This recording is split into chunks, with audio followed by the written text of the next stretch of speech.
Welcome everybody to another edition of Junkyard Dawgcast. I am Jordan Hill. With me is Kip Adams. And Kip, I don't know how the weather was down there in Atlanta this morning, but I actually kind of had to put on some sweatpants. It's getting closer and closer to a little bit of fall weather. How is this Tuesday treating you? I love we start the show off with weather talk every week. I'm getting old here. The fact that I thought that was interesting. You know what?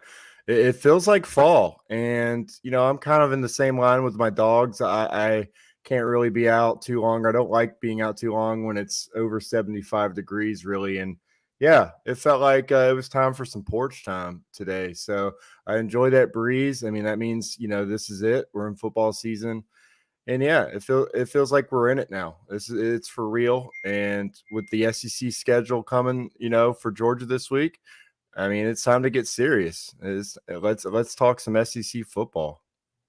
Absolutely. And let's jump into it. This is going to be a mailbag episode of the podcast for the people watching live on Facebook, for the people who are on our message board, for the people tuning in on YouTube. If you guys have questions, be sure and let us know in the comments. We pulled a bunch of questions from our message board as well. And Kip, we're going to start with a banger from the comments. Alex Joyce says, Prize Picks has Stetson's passing yards at 294.5. Should I take the over or under? I'm going to go under. And we'll talk about this more. I think probably tomorrow we're going to have a chance to check in with some of our friends from the South Carolina side and preview that game. I'm going to go under because I think Georgia's really going to try to exploit what I think is a weak South Carolina defensive line. I could see Stetson getting, 260, 270 yards. I'm not quite so convinced. Again, he's coming off a game where I know he didn't play the whole game, but he had just at 300 yards against Samford. I think I would hit the under. Kip, what are your thoughts? Yeah, I mean it's more of it's not as bad as it seems, it's not as great as it seems. If you would have been going into the Sanford game looking at, the Oregon's numbers, you would have said the opposite. And it's kind of where I am right now. A lot of people looking at this Sanford game and wondering what happened with the offense. I just think it's one of those letdown games, especially the second half. I'm looking at South Carolina, obviously. I mean, they're ranked 129 out of 131 teams in rush defense, and they're allowing like 250 yards a game on the ground. And they're going to be without two starters. With a couple of their players, I think one of their linebackers or two of their linebackers having ACL injuries. So, yeah, I mean, your stance on this could be very well be accurate. My opinion is that this offense, Kirby Smart always says he builds it around what he has, who he has in personnel. And I think right now, what the identity of this offense is that they trust Stetson Bennett, and they're putting this offense in Stetson Bennett's hands, and they think that's their strength. Now, playing to an opponent's weaknesses, I just don't think that's Georgia's identity. I mean, they're going to take advantage of mismatches, but I don't think they're going to change their offensive game plan based on the opponent, because that's just not Georgia football. Georgia football is to do what we know is we do best, and the opponent, we're going to let them react and them make mistakes. I still think Bennett comes out and throws the ball, just as much as he has before.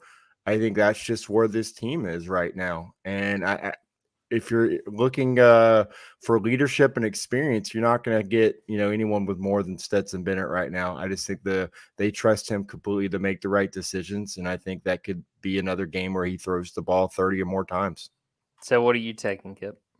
I'm going with the over. I think Stetson Bennett comes out there and has 325 yards passing, throws the ball 31 times, has a couple touchdown passes, and has a touchdown run. Another question from the comments, Damian Cox, is Roderick Robinson a flip? His grandfather works for me, and works with me, and he is a UGA fan. A little intel on Yeah, that. you're the insider on this recruitment, Damian. I mean, we should be asking you that question. Those Georgia ties are in there, I guess. Well, Georgia's definitely recruiting Roderick. I mean, that much I could say. They've been on him from the beginning. It's not someone who's just coming up now. He has been someone that Del McGee is had, his sights on from the beginning. And I think that you look at his start to his senior season, he's putting up video game numbers. And I think that, he's a guy that Georgia likes a lot. I think they'll get him on campus, and they will try to pull that flip. I think if he comes in for that Auburn game, that'll be a game that we're watching to see if he's there.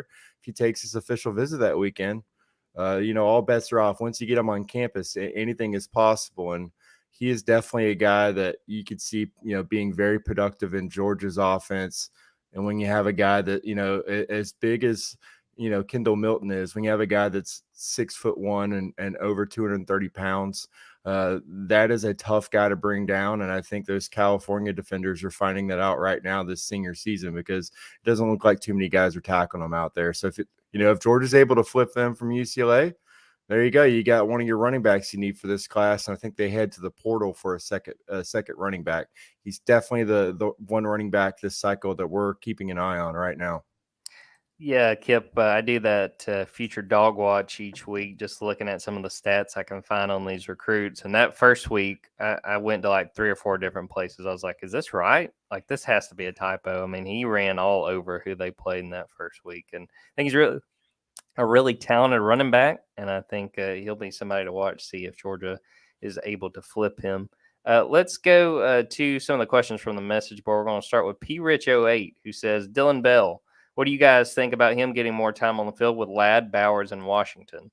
I think he's got an opportunity, and I actually talked about this earlier today on a radio hit, talking about he could be somebody. Obviously, you want A.D. Mitchell out there, but it's very questionable at this point if he's going to be able to play against South Carolina.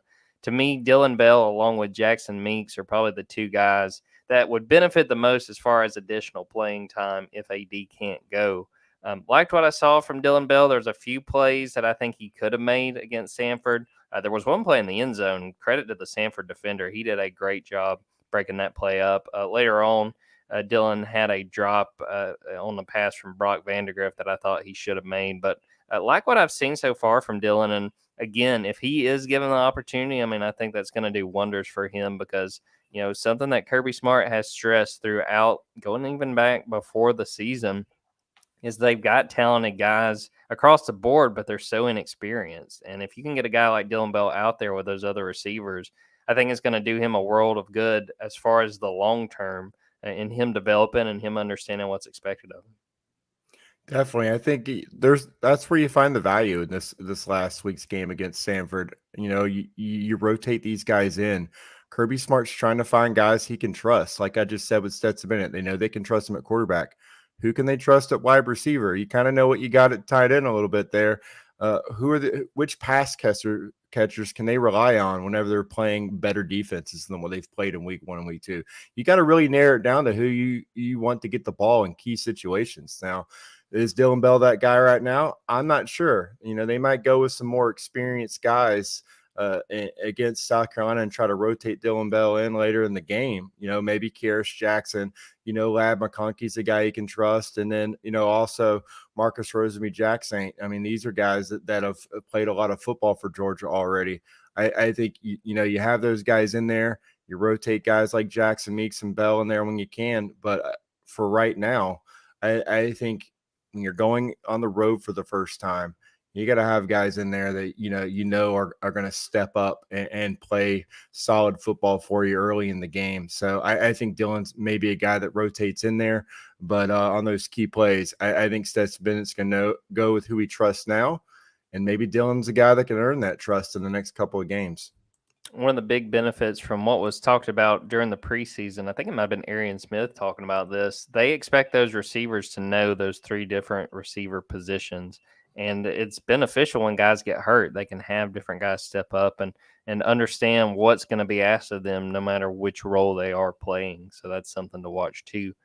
Talking about Dillon Bell, I want to take this question from my guy, Jacob Hudson. I saw that we had a ton of true freshmen play Saturday. Who looked good to y'all? Dillon Bell looked good. Mykel Williams had some good pressures. I really liked what I saw of Bear Alexander. He didn't play a ton, but he did a very good job, I thought, of getting after it, causing havoc.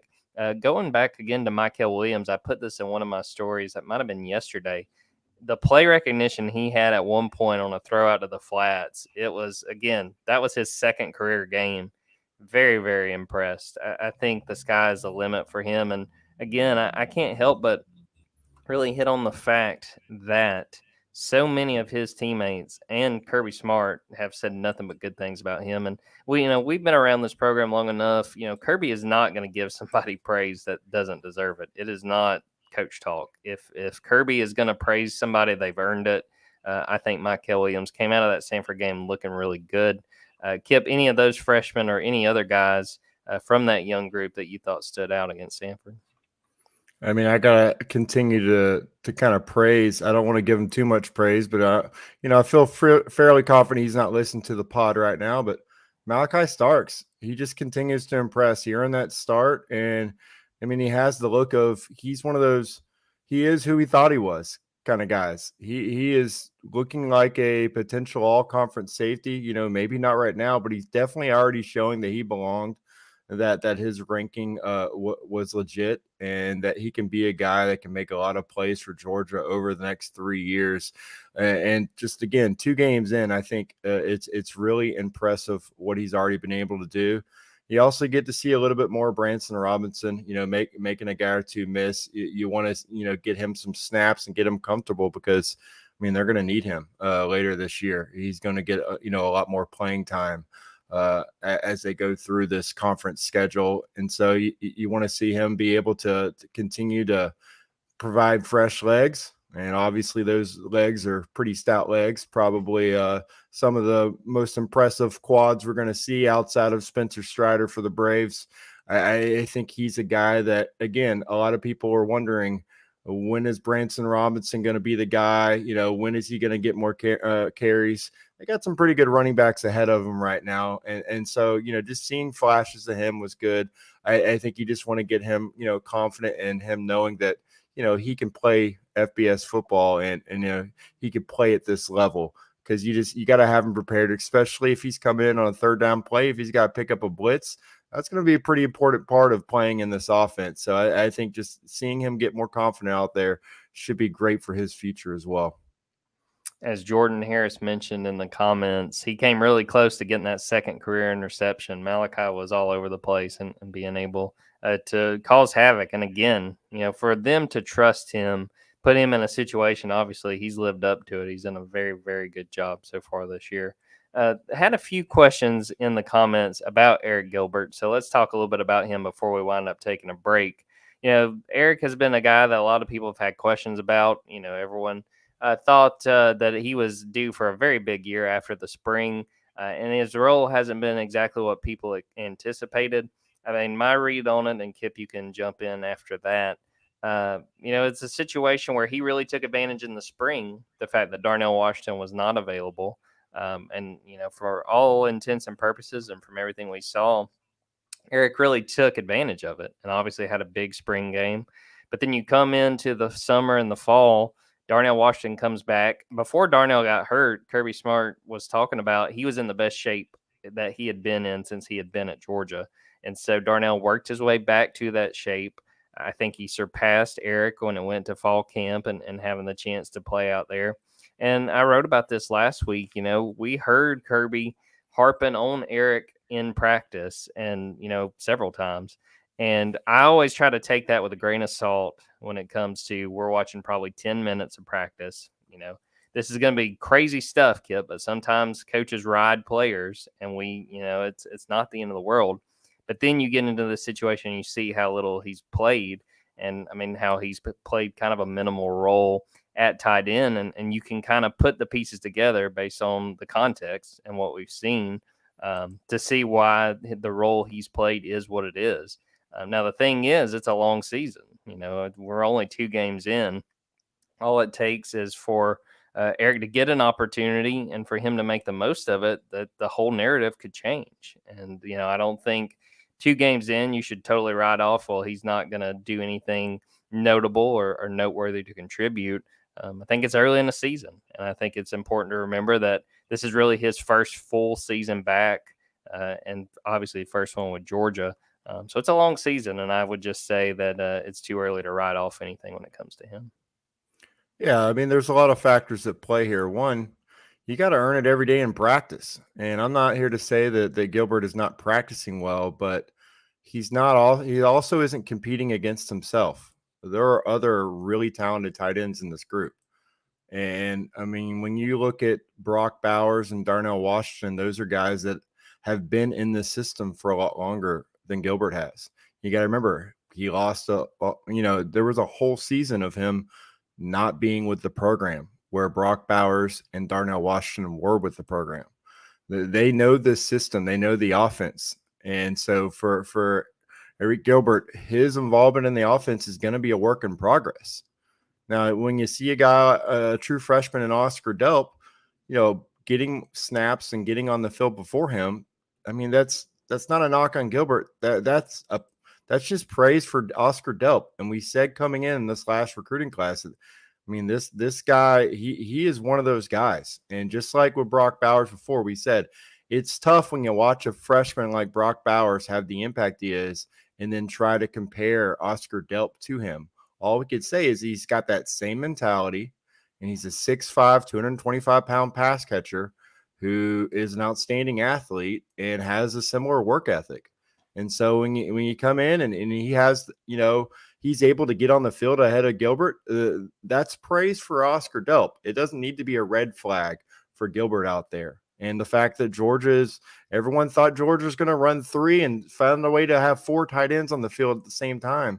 One, they haven't needed to do anything like that, and so they've had 2 tight ends on the field for a while, but, the personnel that they choose to have might not be one where you get 3 tight ends or you have, as many 2 tight end sets as people thought. So maybe the snaps aren't there yet.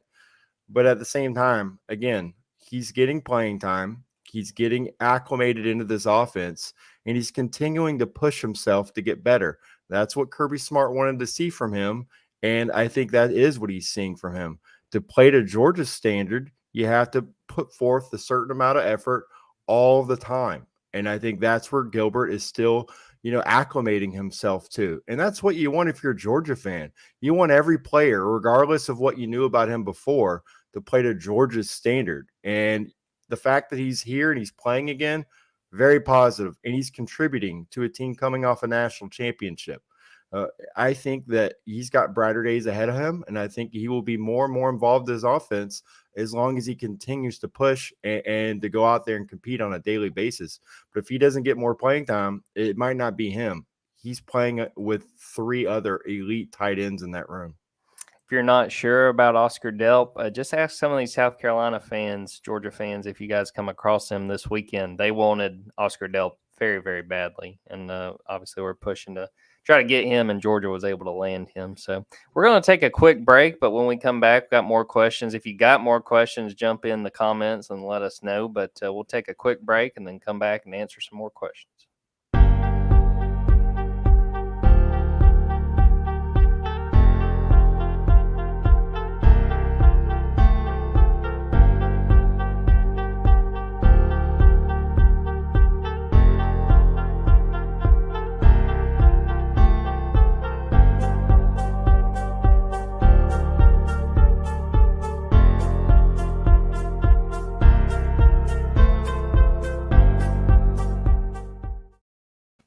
Welcome back, everybody. Well, we're going to take another question from our message board, and this was iJohns70, who said, should we be concerned with the number of sacks so far as the defense, and could that be something to watch going forward? This has been something that we've talked about a good bit so far through 2 games, and I think it's really just a product of the teams Georgia has played. Both of these offenses in Samford and Oregon have really worked on quick passes, and, I was really struck. If you had any question if Kirby Smart knew what to expect with Chris Hatcher coming into town, that Monday last week that they were going through practice that we got to watch, a lot of chasing down screens, a lot of getting those defensive linemen out to the perimeter trying to track down the ball. And we saw that. I was struck rewatching the game. That very first drive, I was like, man, I feel like I'm out there at the practice field watching them, do that exact thing. I think that's really what it comes down to with the lack of sacks. Obviously, Mykel Williams has, I believe, the only sack so far this year, and he got it against Samford. But Kip, what's your thought as far as the pressure or the lack of sacks that Georgia has so far? If teams want to come out and continue to do a quick strike to try to protect their quarterbacks, Georgia's going to be fine with that. It allows their secondary to keep the ball in front of them. And also, I mean, ultimately gets the offense off the field quicker. And if you look at time of possession, that kind of matches up with it. Georgia is number one in the SEC. They're in the top 10 in the country in time of possession. It's because teams are just throwing themselves right off the field. You can continue to do that, these short, quick plays. And again, you're not going to break large gains against this defense. And you're also going to not have a chance to convert a lot of third downs in that situation. So I just think it plays right into what Georgia wants. And I think Georgia is pretty fine with offenses continuing to try to do that. Do they want to be in the backfield more? Sure. I think even regardless of what the opponent's doing, Georgia wants to be able to have havoc plays. And so if you're looking at it from that aspect, sure, you can say this is an area where Georgia could improve in. And I think Kirby Smart's probably telling them that as well. But right now, just given where Georgia is through 2 games and being the only team in the country that has yet to allow a touchdown, I think you have to be pretty happy with that. And so, again, there's still things to work on, but I don't think, just like the offense, I don't think you could take too much from the first 2 games as far as what the identity is of the team overall. They haven't been tested yet. And I just think that you're going to be playing different football. If you're playing close games when it's, a 2-touchdown, 10 points in the third quarter, I think you're going to see different play calls from both sides, opponents and Georgia's defense as well. And it's going to present more opportunities for Georgia to have havoc plays, to force turnovers, and to sack the quarterback. So right now, I would not take too much from it. I just think it's just a product of the opponent's game plan so far. Talking about the defense, one of the questions in the comments for you, Kip, was from Brian Bivens, who said, Kip, can you talk about what you want to see out of the linebackers and the defensive line? Just generally things you want to see going forward. Yeah, I think right now it's really about the read and react. Can these linebackers find the ball and break down the play quick enough and take the right angles? You've seen that from these linebackers, you have some really fast players out there. Are these guys Roquan Smith out there yet? No. But it took Roquan 3 years to really get to be the player that Butkus Award winner is. Once the game slowed down for him, he was actually able to play at his potential speed. So I just think for some of these guys, Smile Munden, Xavier Sori, these are guys that again can really get after it, and Tresman Marshall as well. They just need more snaps to be able to get more comfortable out there and reading and reacting and diagnosing the play. It really is about taking the right angles. If you get into a run fit and you're not in the right lane, you end up in the traffic, and it's not at all what this defense is designed to do. And then from the outside linebackers, I think Nolan Smith has done a pretty good job setting the edge so far. I think what he's been asked to do, he's done a solid job so far. Like what you've seen out of Robert Bill as well. I think as far as his ability to use power to get into the backfield, you haven't really seen that as much yet. Again, that's the design from these quick strikes the opponents are doing so far. I think on the the longer developing plays, I think a guy like Robert Bill will really be able to wreak some havoc, and I think that's something you're going to see against Spencer Rattler this weekend. As far as the defensive linemen, so far so good from those guys. I think Zion Logue has shown that when he's on the field, he can do a pretty solid job taking on blockers. Really like what I've seen from Nazir Stackhouse so far. He's a guy that brings a little bit more explosiveness. He brings the ability to kind of disrupt a little bit more, and I think that's going to earn him a lot more playing time as the year goes on. And I mean, Jalen Carter's just doing Jalen Carter things, and that's just throwing linemen around and being a freak out there. And so I like the group so far. I think there's a good mix of physical talent, a lot of youth. And I think toward the end of the year, this group, like you said, a guy like Mykel Williams, Bear Alexander, I think once these guys get acclimated, the sky's the limit for that defensive line. Yeah, you mentioned Jalen Carter. I tweeted this GIF last night of they had him stand up and rush, and it was just about the meanest thing I've ever seen somebody do to Samford. I mean, if I was Chris Hatcher, I would have given Kirby a little bit of grief over that because it's just not fair. I mean, he plays like that. You can understand why he's looked at as potentially the top pick when we get to 2023. We'll do a couple overarching questions, kind of looking bigger picture that we've gotten. And the thing that immediately strikes me would be let's see, from Munson's Broken Chair, players that we aren't talking about right now that we will be after the bye week, i.e. Jordan Davis. I'll give you a quick one, Kip, and then I'll let you take it. Mine would probably be Nazir Stackhouse. I think he's got a chance to have a really good season. I think the fact that he's been called on is huge, and I think that he's going to have a chance to really make plays. Oh, that's a really good pick right there. I definitely would have picked it if I had the chance to go first. I think he's going to be playing some great football toward the end of the year.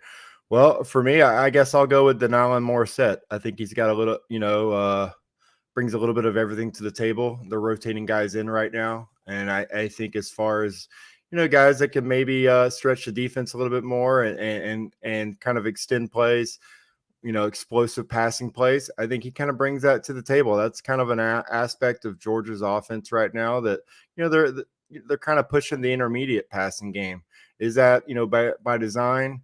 We know Stetson Bennett can throw the deep ball. They haven't really attempted to do that too many times. It's not usually a high percentage play, but I think, a guy like Dillon Morissette, once he gets more comfortable out there, I think he can definitely be a guy that can have some big explosive downfield plays and put up some, some points for Georgia toward the end of the year. For sure, for sure. And the last question before we get out of here, over the next 5 years, this is Alex Joyce, would we be more surprised that Georgia won 2 national championships or 0? I'm going to say I'd be more surprised if it was 0, just because I think this team is talented enough to be a factor, and I think they have a chance to continue to be a playoff contender, and I think that they have a chance to add to what's been a really impressive, obviously, 2021. Kip, which way are you leaning with this one? Yeah, I would definitely be more surprised if Georgia won 0. They have everything that they need right now from a roster standpoint, from a coaching standpoint, from a support standpoint.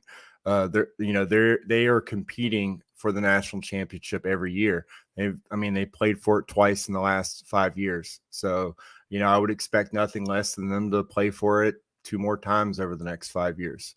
So 0 national championships. If that means that they, I'd be more surprised if they don't even get to one. If they lose 2 national championships, you get there, obviously some things to fix, but you're in the right place. If they don't get the one in the next 5 years, they probably have to do some self-scouting and figure out, what's exactly going on. How has the landscape of college football changed? What did we miss? And I just don't see Kirby Smart being that kind of head coach. He's always looking for every single advantage he can get. Usually that involves the, roster and talent acquisition. And there's not a better head coach in college football as far as maximizing that roster than Kirby Smart right now. All right, everybody, we're going to wrap this up. I'm actually about to hop on a radio hit down in Macon. I was like, oh, man, my phone's blowing up. But we're going to do that. Appreciate everybody watching. Appreciate everybody listening. Thanks, Kip, for hopping on. Appreciate the questions. Appreciate everything. And be on the lookout tomorrow. We will have an episode with the South Carolina crew looking for Saturday's game. So until then, everybody take care.